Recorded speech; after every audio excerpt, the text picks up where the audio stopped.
का जड़ कर्म चेतन बंधकारु कर्म के अवसान का कह कर स्वरूप यथार्थ जग का जो किया उपकार है उसके लिए जिन वाणी माँ को वंदना शत बार है वंदना शत बार है वंदना शत बार है।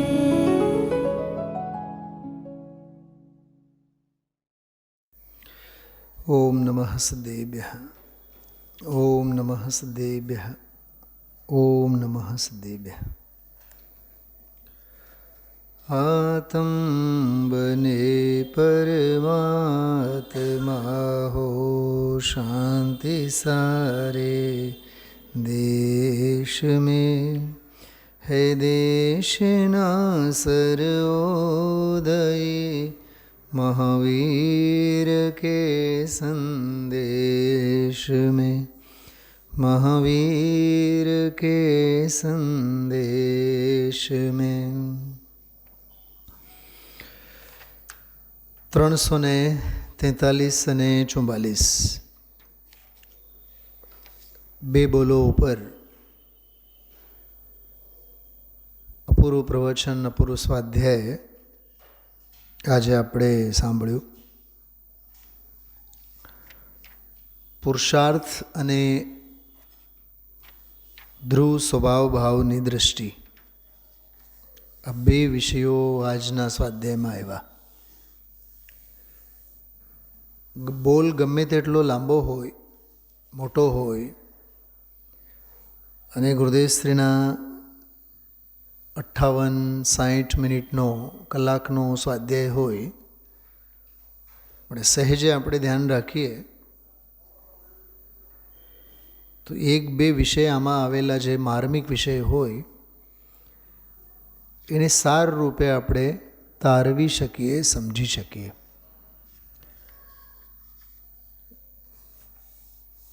શનિવારના રાત્રિના સ્વાધ્યાયમાં છેલ્લા 2 શનિવારોથી ગઈકાલે અને ગયા અઠવાડિયે પુરુષાર્થ દશકના નામે એક પાઠનો સ્વાધ્યાય લીધો. પુરુષાર્થ દશક એટલે 10 છંદોની રચના છે. 2 લીટી 10 કડીઓ છે. દરેકમાં પુરુષાર્થ પ્રેરક ઉદ્બોધન છે. 2 સ્વાધ્યાયમાં આપણે કયા કયા તબક્કે કયા કયા સ્વરૂપે પુરુષાર્થ થાય અને પુરુષાર્થનું સાચું બંધારણ શું છે. ગઈકાલે પણ શરૂઆતમાં લગભગ 20-25 મિનિટ અને ગયા શનિવારે પણ લગભગ અડધી કલાક અસત પ્રયાસ પુરુષાર્થ નથી, નિર્વીર્યપણું છે. સંકલ્પ વિકલ્પો કર્યા કરવા એ નિર્વીર્યતા સિવાય બીજું કંઈ નથી. વસ્તુ સ્વભાવ વસ્તુ સ્વરૂપ જેમ છે તેમ સહજ સ્વીકાર કરવો, તેને અનુરૂપ રુચિ કેળવવી, તેને અનુરૂપ જ્ઞાન તત્વજ્ઞાન દ્રઢ કરવો આગમ અધ્યાત્મના આલોકમાં, અને એવી તત્વરુચિ અને તત્વજ્ઞાનને અનુરૂપ રાગ દ્વેષ રહિત વર્તવું ચારિત્ર, એનું નામ પુરુષાર્થ છે.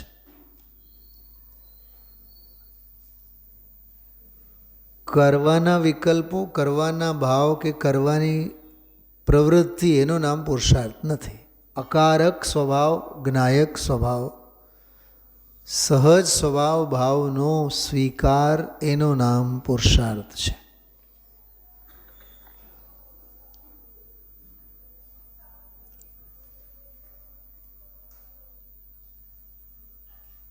દરેક દ્રવ્ય પરિણમનશીલ છે, બરોબર? દ્રવ્યત્વ ગુણ છે કે નહીં દરેકમાં? 6 સામાન્ય ગુણોમાં 6 તો સમજાવવા માટેના અનંતા સામાન્ય ગુણો, કેમ કે અનંતા ગુણોનો પિંડ તેને દ્રવ્ય કહેવાય. તો વિશ્વમાંનો કયો દ્રવ્ય એવો છે કે જેમાં સ્વરૂપની રચના કરવા રૂપ વીરની સત્તા એમાં ન હોય? દ્રવ્ય માત્રમાં છે, વસ્તુ માત્રમાં છે. પરમાણુ પરમાણુ રૂપે રહે છે કે નહીં? એ એનો અનંત વીરી છે. ધર્મ ધર્મ રૂપે જ વર્તે છે ને, એ એનો અનંત વીરી છે. એમ આપણે એનો ભાવભાષણ કરવાનું, કેમ કે સ્વરૂપની રચના કરે તે વીર્ય.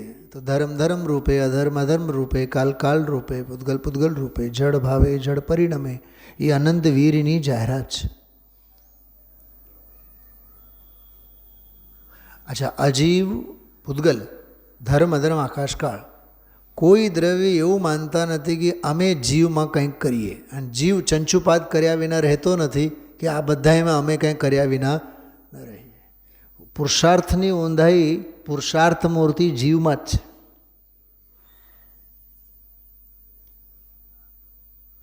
ખ્યાલમાં આવ્યું? ગઈકાલ સવારે કે પરમ દિવસના રાત્રિના સ્વાધ્યાયમાં મેં એક વાક્ય કીધો હતો, ભણેલાઓ સાથે બેસીને ડિપ્રેશનમાં જવા કરતાં અભણ સાથે બેસીને ગપાટાઓ મારવા સારા.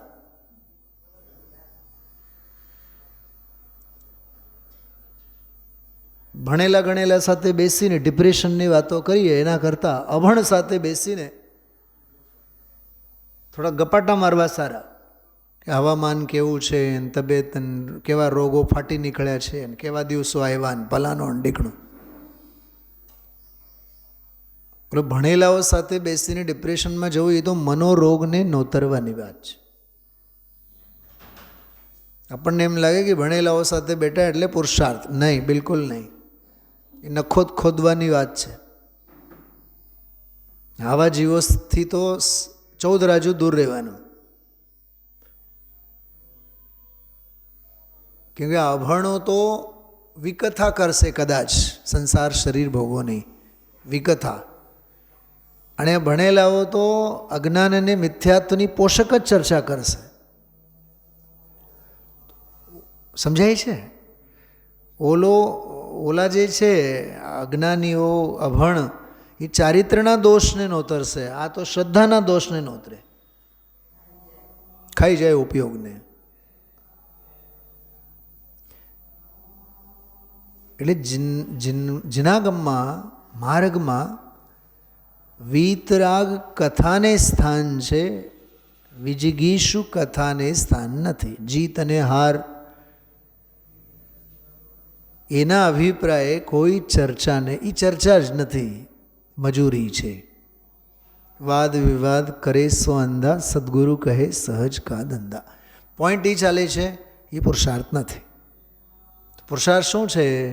જે ઓલો પુરુષાર્થ દશક 2 સ્વાધ્યાયમાં આપણે જે લીધું, એ રહો જાનનહાર, સ્વરૂપને નિહાર, તત્વને અવધાર, કેવા સરસ મજાના બધા શબ્દો, પંક્તિઓ. દૈયો છે, માણીએ તો. ન માણવું હોય તો ખાબોચવું નથી આપણા માટે. માણનારને દરિયો છે, નહીં માનનારના નસીબમાં તો ખાબોચિયું પણ નથી, બધું હોવા છતાં. મન ચંગા તો કાત્રોટીમાં પણ ગંગા. એમ કાત્રોટ કે ને, કાત્રોટમાં પણ ગંગા. મન ચંગા તો કટોતી મેં ભી ગંગા. હિન્દીમાં મૂળમાં કટોતી એટલે ઓલો દ્રોણવાળું હોય ને, પાંદડાનું બનેલું, એમાંય ગંગા આવી જાય. એમ મન પ્રસન્ન રાખવું. પ્રસન્ન મનનું હોવું જ ધર્મ ધ્યાન છે. અને હાય હાય અને આકુળતા અને વિષાદ સાથેની વળગન આર્ત ધ્યાન છે. દુઃખની બીજી કોઈ વ્યાખ્યા નથી, આકુળતાની બીજી કોઈ વ્યાખ્યા નથી. એ નિર્વીર્યપણું છે. પ્રસન્ન ચિત્તે તત્વની સમજણ કેળવી પુરુષાર્થ છે. એટલે આ બોલનો ઉલ્લેખ આપણે ગઈકાલ રાત્રિના સ્વાધ્યાયમાં કર્યો હતો કે જો આ પુરુષાર્થ 7 વખત પુરુષાર્થ શબ્દનો પ્રયોગ છે એક બોલમાં.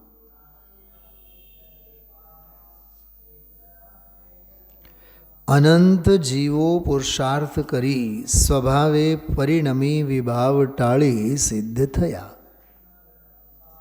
એક શ્વાસમાં આખો ક્રમ આવી ગયો, આખું સિસ્ટમ આવી ગયો. એમાં સાધનાનો સંપૂર્ણ માર્ગનો પરિચય,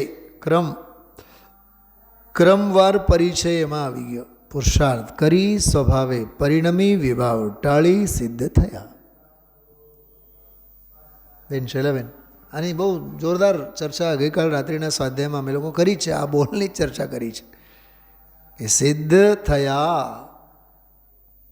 સ્વચ્છતા અભિયાન કરીને, વિભાવોને ટાળીને. વિભાવોને ટાળ્યા બળસેનો સ્વભાવે પરિણમીને. સ્વભાવને પરિણમવા માટે ભાતું પુરુષાર્થ કરી. વળી પાછો પ્રશ્ન ઊભો જ છે કે પુરુષાર્થ એટલે શું? હા, પુરુ ગુણેશુ શેતે ઇતિ પુરુષ. શ્રેષ્ઠ ગુણોમાં જે નિવાસ કરે તે પુરુષ. તેનો જેનો અર્થ છે, અર્થ એટલે પ્રયોજન, ઉદ્દેશ, આત્મસિદ્ધિનું પ્રયોજન, આત્મખ્યાતિનું પ્રયોજન જેનું છે એવો આત્મા અમને પણ પ્રગટ થાઓ, અમારી પરિણતિમાં પણ પ્રગટ થાઓ, એવો વિશુદ્ધ અભિપ્રાય જેનો છે એનું નામ અર્થ, પુરુષાર્થ. પુરુષ જ જેનો અર્થ છે. વચનામૃતની ભાષામાં કહીએ, અમારે તો જ્ઞાયક આત્મા જોઈએ, એનું નામ પુરુષાર્થ. કેમ કે જ્ઞાયક આત્મા એ પુરુષ, અને તે જ અમારે જોઈએ. અસ્થિમાં નાસ્તિમાં આ સિવાય બીજું કાંઈ અમારે જોઈતું નથી. છે બોલમાં એવા શબ્દો છે, એનું નામ પુરુષાર્થ. મંદિરો બનાવ્યા અને મોટા મોટા ભગવાનને પધરાવ્યા અને શાસ્ત્રો લખ્યા અને વાંચ્યા અને આયોજનો, બધા આયોજનનું નામ પુરુષાર્થ છે જ નહીં. પ્રયોજન સધવાનો પ્રારંભ થાય તો પુરુષાર્થનો માંગલિક, પુરુષાર્થની બીજ ઉગી કહેવામાં આવે છે.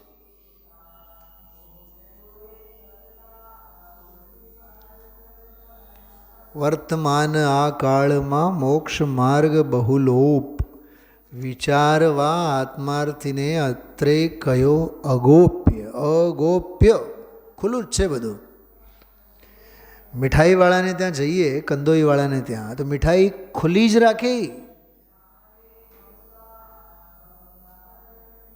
7 યોજન દૂરથી જ ખ્યાલમાં આવી જાય. એ શેરીમાં ઘરી જઈએ એટલે મીઠાઈની દુકાન દેખાય, મીઠાઈની દુકાન દેખાય, હારે હારે મીઠાઈ દેખાય. કાચ લગાવ્યા હોય કે નહીં, પારદર્શી. શું એને મીઠાઈનું પ્રદર્શન કરવાનો શોખ છે? કોઈ દી વિચાર કરો કે જેને ગરજ હોય એ લઈ જાઓ, પૂછ નહીં કરો. થાબડી છે કે નહીં, લાડુ છે કે નહીં, ખજૂર પાક છે કે નહીં, પૂછ નહીં કરવાનો.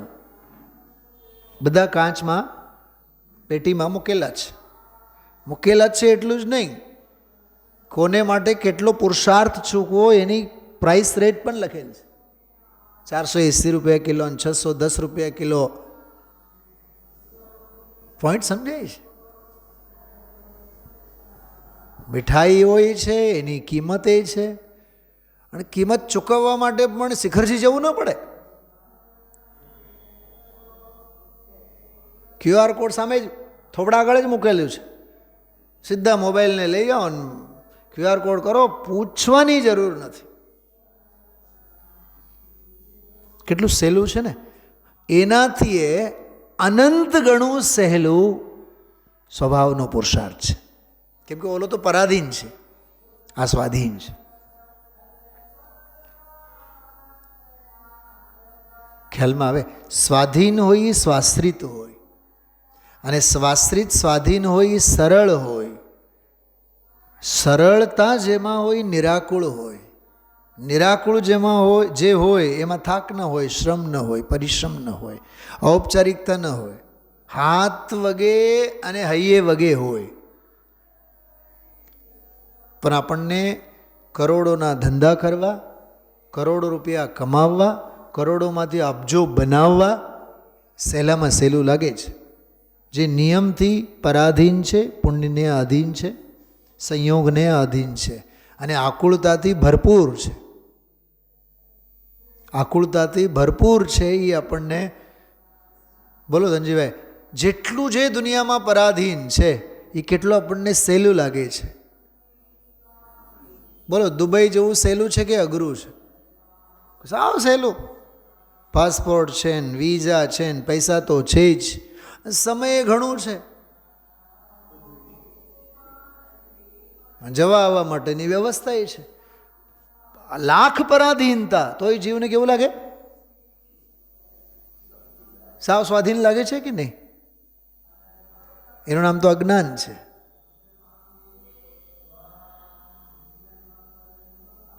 જગતને કર્તા બુદ્ધિ જેવો કોઈ કર્તવ્ય દેખાતો નથી.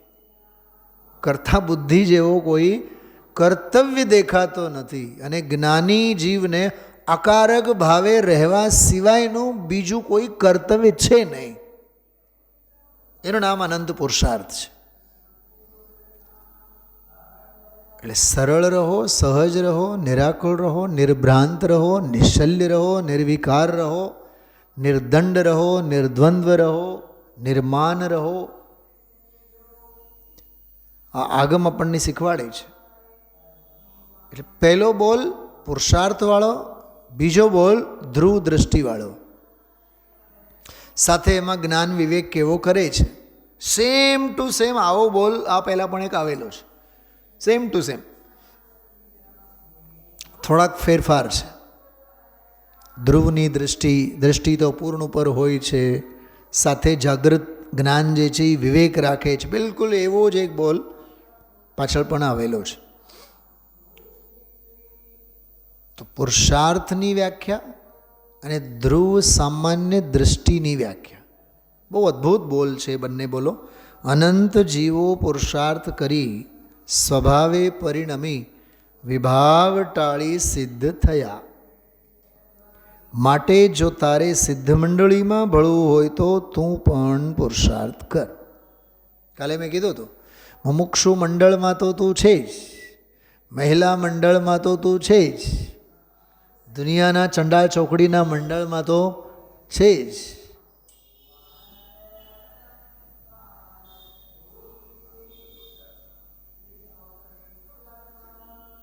આજ સવારે મને 12 ગામથી, કર્ણાટકમાંથી વહેલી સવારે 5:15 વાગે ફોન આવ્યો.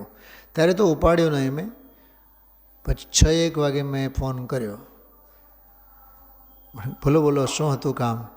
કે આજે છે ને અમારે ત્યાં બધા 100-150 જણા બધા જમવા આવવાના હતા, કાર્યક્રમ હતું, એટલે પછી તમે કદાચ આ બાજુમાં કંઈક આવ્યા હશો તો તમને બોલાવીએ. મેં કીધું ભોજન મંડળી માટે તો બોલાવો છો, પણ અમે તો સિદ્ધ મંડળીના ગાના ગાઈએ છીએ.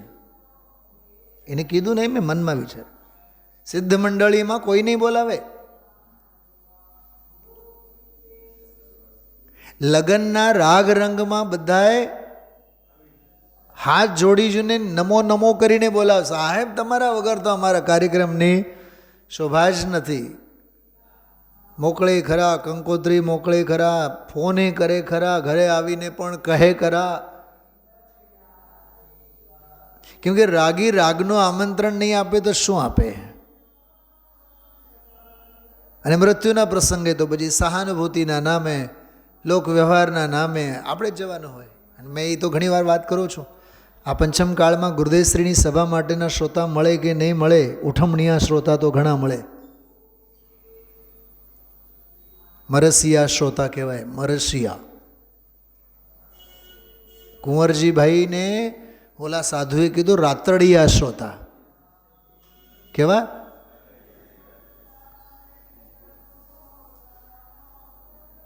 હવે હજી 1, 2, 3 ડિગ્રીઓ બદલાઈ ગઈ છે. બુધવારિયા શ્રોતા,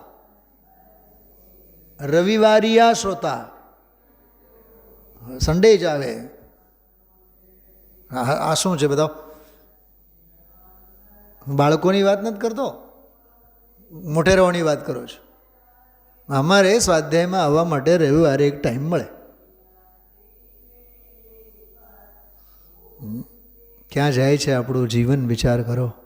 સ્વાધ્યાય તો આત્માર્થીને માટે રોજનો ખોરાક છે.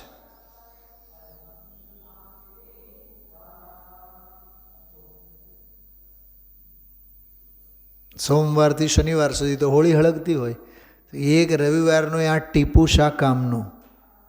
પડ્યું ન પડ્યું બળીને બસમ થઈ જાય તરત જ. કાલે જ કીધું હતું ને આપણે, નિરંતરતા, અપ્રતિહતપણું, સાતત્ય. સવારના સ્વાધ્યાયમાં તો સાતત્ય બહુ જરૂરી છે. જેમ કોઈ ક્રિયામાં સાતત્ય રહે, એમાં કેમ ધર્મ બુદ્ધિ થાય તરત જ? સાતત્ય. તમારા સુશીલાબેન અને સ્વાતિબેન એ લોકો એવરી સન્ડે ચેરિટીનું કામ કરે. રેશન,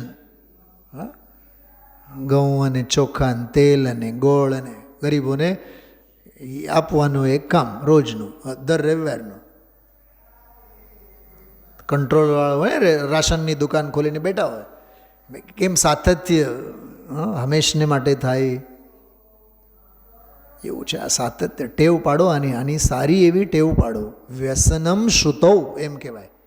શ્રુતૌ વ્યસનમ. સ્વાધ્યાય વગેરેમાં જ્ઞાન મેળવવામાં ટેવ હોવી જોઈએ, ટેવ પડવી જોઈએ, આદત થવી જોઈએ. જેમ અમારે તો એક જ્ઞાયક જ જોઈએ એવું એને થવું જોઈએ. એવું શબ્દ થવું જોઈએ એટલે અંદરમાં ઓલો આવ્યું હતું ને શબ્દ, લઢન થવું, વળગન એની બની રહેવી જોઈએ. તો બહુ અદ્ભુત બોલ છે. ફરીથી જુઓ. અનંત જીવો પુરુષાર્થ કરી સ્વભાવે પરિણમી વિભાવ ટાળી સિદ્ધ થયા. માટે જો તારે સિદ્ધ મંડળીમાં ભળવું હોય, શબ્દ જુઓ, સિદ્ધ મંડળીમાં ભળવું હોય, અનંતા સિદ્ધોની સાથે રહેવું હોય, સિદ્ધિશિલા પર જવું હોય, અનંતા સિદ્ધોના આત્મપ્રદેશે વસવું હોય, ભળવું હોય તો તું પણ પુરુષાર્થ કર. ભળવું હોય એમ છે ને દામજીભાઈ, ભળવું હોય એ શબ્દ જ બતાવે છે તું વિખૂટો છે. મને તો ઓલી સ્ટોરી યાદ આવી. ઘેટા બકરાઓમાં અટકેલો સિંહનું બચ્ચું. તારે જો સિંહોના ટોળાઓમાં ભળવું હોય તો ત્રાડ પાડ ઘેટા બકરાઓની વાસ્તવિકતાને, તારી અસલિયત તને ખ્યાલમાં આવી જશે. હા, એ ઘેટા બકરાઓનો બીકણ સ્વભાવ અને તારો નિડર સ્વભાવ, તારા વીરને તું ફોરવ તો તને ખ્યાલમાં આવશે. સમજાય છે? સિદ્ધ મંડળીમાં ભળવું હોય તો તું પણ પુરુષાર્થ કર. કોઈ પણ જીવને પુરુષાર્થ કર્યા વિના તો ભવાંત થવાનો જ નથી. બહુ અદ્ભુત શબ્દ છે, ભવાંત. ભવાંત શબ્દમાં આખા શાસ્ત્રનો મૂળ પ્રયોજન આવી ગયું. સમગ્ર દ્વાદશાંગનો મૂળ પ્રયોજન આવી ગયું, ભવાંત. ભાવની પરિપાટી તો છે જ, અને તું એનું અનુસરણ તો કરે છે. હવે અંત લાવવાની વાત હોય તો કર, ભવાંત. ધનજીભાઈ, તમારા જેવા વડીલો ઘર પરિવારમાં કોઈ બીમાર રહ્યા કરતા હોય, એલોપેથિક કર્યા કરે અને બીજું ઘણું બધું હોમિયોપેથિક કર્યા રાખે, એણે કે જો એક દવા કહું તમને, આયુર્વેદિકની ઓલી દવા કરો એટલે તમને ફરીથી રોગ તો નહીં જ, એટલે રોગાંત ઉપાય. એમ અહીંયા કહે છે કે ભવાંત જો થવાનો હોય તો, પણ કહે છે કે પુરુષાર્થ કર્યા વિના ભવાંત થવાનો જ નથી. તો પુરુષાર્થ આજ કર, કાલ કર, અનંતકાળ પછી કર. ભવનો અંત લાવો હોય તો તારે પુરુષાર્થ કરવો પડશે. ત્યાં કોઈ જીવ તો થોડીક એનું વિવરણ આપે છે. જેમ ઘોડો છલાંગ મારે તેમ ઉગ્ર પુરુષાર્થ કરીએ. ઘોડાનો દાખલો આપ્યો છે. હોર્સ પાવર હોય ને, હોર્સ પાવર આપણે એમ સમજી શકીએ, ઘોડો જેમ છલાંગ મારે એટલે તદ્ભવ મોક્ષગામી ક્ષપક શ્રેણીવાળો જીવ, એમ લેવાનું આપણે. તે જ ભવે મોક્ષે જનારો તદ્ભવ મોક્ષગામી જીવ ક્ષપક શ્રેણીમાં હોય એ તો જવાનો છે આગળ. ઘોડો જેમ છલાંગ મારે તેમ ઉગ્ર પુરુષાર્થ કરી.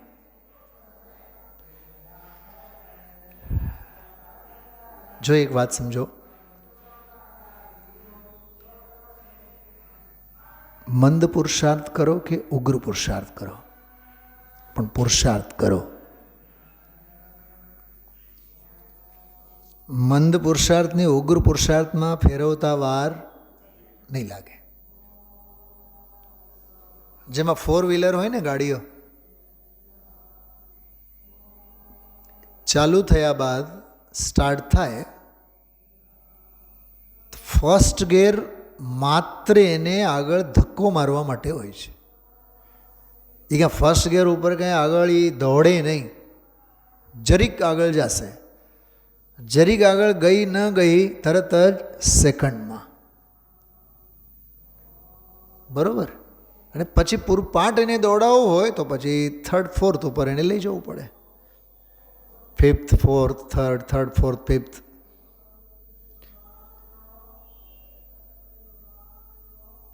ક્યાંક સિગ્નલ ઉપર એને ઊભું રાખવું હોય તો એને ફર્સ્ટ ઉપર રાખવું પડે. આ વાહન વ્યવહારની આખું સિસ્ટમ છે ને. તો ચાલુ થઈ ગઈ તો એને ફર્સ્ટમાં આવતા ને ફર્સ્ટથી 2nd 3rd 4thમાં આવતા વાર નહીં લાગે. પુરુષાર્થ તો કરો, મંદ તો મંદ. પોઈન્ટ સમજાય છે? ટીપે ટીપે સરોવર ભરાય, ડ્રોપ્સ બીકેમ સી. બિંદુઓ સિંધુમાં ફેરવતા વાર નહીં લાગે. ઘોડો જેમ છલાંગ મારે તેમ ઉગ્ર પુરુષાર્થ કરી ત્વરાથી. ત્વરાથી એટલે કંઈ કાળલબ્ધી વિના નહીં, એ સ્વકાળે જ વસ્તુને પહોંચી જાય. તો કોઈ જીવ ધીમે ધીમે પહોંચે. ધીમે ધીમે અને ઉગ્ર પુરુષાર્થમાં કંઈ એવું નહીં લેવાનું કે કાળની અવગણના કરીને એમ નહીં લેવાનું. વસ્તુને પામવું, તેમાં ટકવું અને આગળ વધવું, 3 તબક્કા. આગળ વધવા તો માગીએ, ટકો તો ખરા. ટકવા તો માગો પણ પામો તો ખરા. પામીએ જ નહીં, ટકે ક્યાંથી? ટકીએ નહીં તો વધે ક્યાંથી? બધું પરસ્પરમાં ત્રણેય વચ્ચે સંબંધ છે કે પામવું, ટકવું અને આગળ વધવું. કાલે કીધું તો રાત્રે આપણે, પામવું એ બીજ છે, ટકવું અને આગળ વધવું એ પૂનમ છે. આપણને આગળ વધવાના તો કોડ હોય, પણ પામો તો ખરા. પામવા આવો તો ખરા. પામવું, ટકવું અને આગળ વધવું બધું પુરુષાર્થથી જ છે. સર્વત્ર પુરુષાર્થનો સામ્રાજ્ય, શરૂઆત, મધ્ય અને છેવટ. પુરુષાર્થ બહાર જાય છે તેને અંદર લાવો, એટલે વીર વેડફાય છે. ઇન્દ્રિયોની ઓથે જ્ઞાન જે બહારમાં વેડફાય છે તેને અંદર લાવો. આ એવું લાગે જાણે કે બિલકુલ 143-44મી ગાથાની ટીકા છે. મતિ જ્ઞાન શતજ્ઞાનની વૃત્તિઓને અંદર લાવો. આત્માના જે સહજ સ્વભાવો છે, વાહ શબ્દ જો કેવો ગજબનો છે, સહજ શક્તિઓ છે, સહજ ગુણો છે, એ સહજ સ્વભાવો છે તે પુરુષાર્થ દ્વારા જ સ્વયં પ્રગટ થાય છે. પ્રગટશે સ્વયં, પ્રગટશે એ સ્વયં, વળી પાછું કહે છે પુરુષાર્થથી પ્રગટ થશે. કેમ કે પુરુષાર્થ પણ એક વીર ગુણીની પર્યાય છે ને. પુરુષાર્થ પોતે પણ એક એ હોનહાર છે ને, એ ભવિતવ્ય છે. પુરુષાર્થ પણ એક ભવિતવ્ય છે કે નહીં? અને પુરુષાર્થની પણ કાળલબ્ધિ છે કે નહીં? શું કીધું? પુરુષાર્થની પણ કાળલબ્ધિ. પુરુષાર્થ પોતે ભવિતવ્ય, પુરુષાર્થ પોતે કાળલબ્ધિએ જ થાય. અને જ્યારે પુરુષાર્થ થાય ત્યારે બહારમાં જે સાનુકૂળ નિમિત્ત રહેવાનો હશે એ રહેશે. નિમિત્તે નિશ્ચિત અને સે માં થાય એ સ્વભાવે નિશ્ચિત. સ્વભાવ, નિમિત્ત, કાળલબ્ધિ, ભવિતવ્ય.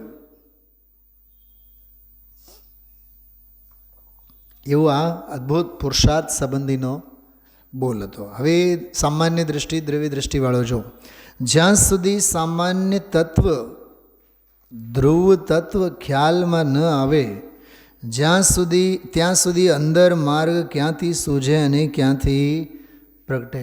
જ્ઞાયક તત્વ કહો, ધ્યેય તત્વ કહો, સામાન્ય તત્વ કહો, ધ્રુવ તત્વ કહો, એ ખ્યાલમાં આવવો જોઈએ, એની દૃષ્ટિ હોવી જોઈએ. માટે સામાન્ય તત્વને ખ્યાલમાં લઈ તેનો આશ્રય કરવો. સાધકને આશ્રય તો પ્રારંભથી પૂર્ણતા સુધી એક જ્ઞાયકનો જ, દ્રવ્ય સામાન્યનો જ, ધ્રુવ તત્વનો જ હોય જ. જો સાધનાના સમગ્ર તબક્કામાં ધ્રુવ તત્વનો આશરો, બધે એનો જ આશ્રય. જ્ઞાયકનું, ધ્રુવનું જોર એક ક્ષણ પણ ખસતું નથી. બોલો, એક કે સમય, એના માટે મેં દાખલો આપ્યો હતો તમને કે 1000 રૂપિયાની ટિકિટ લઈને રેલવેના એસી કોચમાં આપણે સૂતા હોય, સૂવા માટે કે પ્રવાસ ખેડવા માટે? બોલો, સૂતું રહેવા માટે કે મંજિલે સુખેથી પહોંચવા માટે? ગજબ છે. 4 ગણા પૈસા ચૂકવો, ધાબડું ઓળીને એમાં હુઈએ જાઓ. જનવાણી તોય કહે છે એ પૂર્ણતાને લક્ષ્ય એની શરૂઆત છે. એમ જ છે. તને ક્રિયા દેખાય છે, ધાબડું ઓળીને સૂતેલો પ્રવાસી દેખાય છે, પણ એની પાસે 5 કિલો સોનું છે. એને સુરક્ષિત લઈને એ મંજિલે પહોંચવા માગે છે. ગામને દેખાય સૂતો છે. ખ્યાલમાં આવ્યું? કેટલો આમ સમજ દેખાય ક્રિયા, એનો અભિપ્રાય ક્યાં દેખાય છે આપણને?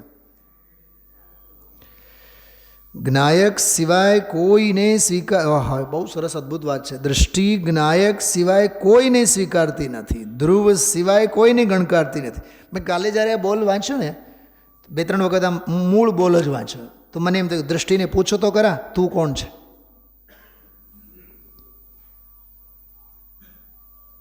દૃષ્ટિને એટલું જ પૂછીએ, તું સ્વીકારનારી કોણ છે? તું ધ્રુવને સ્વીકારે છે ને, તો તું કોણ છે બોલ? એના માટે 320 નંબરની ગાથા, ધ્યાતા પુરુષ એમ ધ્યાવે છે વાળો જો ડાયલોગ છે એ અહીંયા યાદ આવે આપણને. ગુરુદેવશ્રી પણ એને યાદ કર્યા કે ખંડ રૂપ તે હું નથી. ખંડ જ એમ બોલે છે, ખંડ રૂપ દશા જ એમ બોલે છે કે હું નથી. એ આ અદ્ભુત અંદરની સાધના. અશુદ્ધ પર્યાયને નહીં, આહા જોજો, અશુદ્ધ પર્યાયને નહીં, શુદ્ધ પર્યાયને નહીં. પોતે છે શુદ્ધ, પણ પોતે પર્યાય રૂપે જ્યાં સુધી છે એ એની અશુદ્ધિ છે. અશુદ્ધ પર્યાયને નહીં ગણકારે, શુદ્ધ પર્યાયને નહીં ગણકારે, ગુણભેદને નહીં પણ પોતે તો ગુણભેદ જ છે ને. ગુણભેદ એટલે પર્યાય ભેદ, ગુણભેદ એટલે પર્યાય ભેદ રૂપે જ છે નહીં. જો કે સાથે વર્તતું જ્ઞાન બધાનો વિવેક કરે. જો 3 વાત આવી દામજીભાઈ આખા બોલમાં. ધ્રુવની દૃષ્ટિ, દૃષ્ટિ અને પછી જ્ઞાન. ધ્રુવ, દૃષ્ટિ અને જ્ઞાન 3 છે. હંમેશા ધ્રુવની જ દૃષ્ટિ, અને દૃષ્ટિ હંમેશા જ્ઞાયક ધ્રુવને જ સ્વીકારે, પર્યાયને કોઈને નહીં સ્વીકારે. અને જ્ઞાન જે છે સાથે એ વિવેક કરે તો પણ દૃષ્ટિનો વિષય તો સદા એક ધ્રુવ જ્ઞાયક જ છે, તે કદી છૂટતો નથી. પૂજ ગુરુદેવ શ્રીનો આ પછી વિનયવાળો બોલ છે, આ પ્રમાણે જ ઉપદેશ છે, શાસ્ત્રો પણ આમ જ કહે છે, વસ્તુસ્થિતિ પણ આમ જ છે. છેલ્લે જે લખ્યું છે ને, આને આમ લખવું જોતું હતું આમાં ખરેખર તો. વસ્તુસ્થિતિ આમ જ છે, શાસ્ત્રો પણ આમ જ કહે છે, અને પૂજ ગુરુદેવનો આ પ્રમાણે જ ઉપદેશ છે. શું ફેર મેં જે કીધું એમાં અને આમાં ફેર શું? સૌથી પહેલાં વસ્તુસ્થિતિ એમ છે, અને વસ્તુસ્થિતિ એમ છે એટલે શાસ્ત્રો પણ આમ જ કહે છે. શાસ્ત્રો આમ જ કહે છે એટલે ગુરુદેવશ્રીનો પણ ઉપદેશ પણ એમ જ છે. થોડુંક વિચારજો ક્રમ કેવો હોવો જોઈએ એમાં કંઈ ભૂલ છે ને દોષ છે એમ નહીં, પણ સનાતન જે શાશ્વત પરંપરા છે એ પ્રમાણે આપણે વિચારીએ તો આમ હોવું જોઈએ. તો 2 બોલોમાં અદ્ભુત પુરુષાર્થ, ધ્રુવ દ્રષ્ટિ અને જ્ઞાન, આ બધાનો આખો સરસ મજાનો અધ્યાત્મનો વિષય આવ્યો. ઓમ નમઃ સિદ્ધિભે.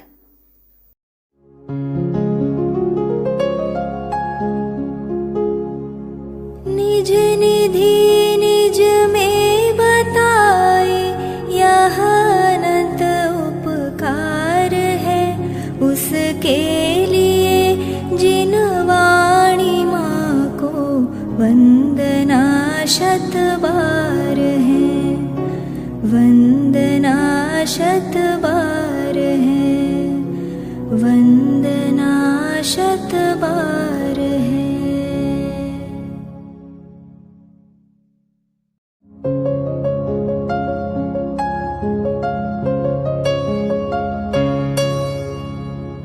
जिन वाणी भारती तो ही जपो दिन रैन, जो तेरी शरणा गहे सो पावे सुख चैन. जा वाणी के ज्ञान ते सूझे लोकालोक, सो वाणी मस्तक नवो सदा देत हो ढोक, सदा देत हो